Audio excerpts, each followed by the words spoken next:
So what is strategic value? And more particularly, what is the difference between strategic value and financial value? Well, most business owners, when they come to sell a business, look at their earnings potential. More particularly, they look at the history of their earnings and they use this in an ongoing concern assumption to predict the earnings in the future. And given their industry and the industry norm in terms of valuation, that will pretty much determine what EBIT multiple they can expect to achieve and therefore what value they will get on the exit of their business.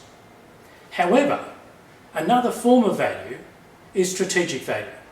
And this is where an underlying asset or competency within the business can be leveraged or exploited by a larger corporation. This is a situation where a product or service or a deep expertise or some intellectual property is able to be extracted from the acquired firm and taken into a large distribution channel. So for example, if you've managed to develop a product which you've sold to 200 customers, imagine the market power that a buyer would have if they could take that to 20,000 customers or 200,000 customers.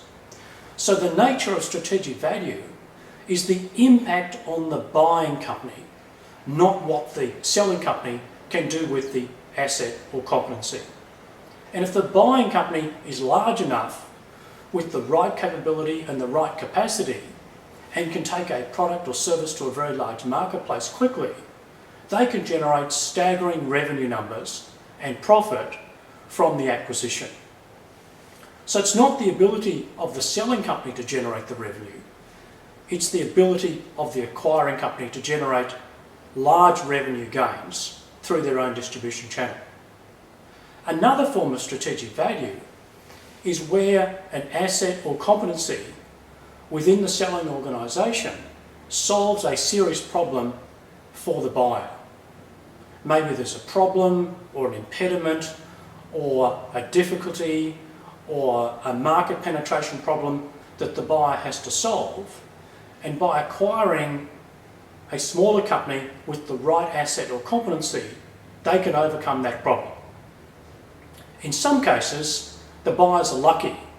They solve an immediate threat through the acquisition, and at the same time, they generate a tremendous revenue opportunity, almost a double whammy.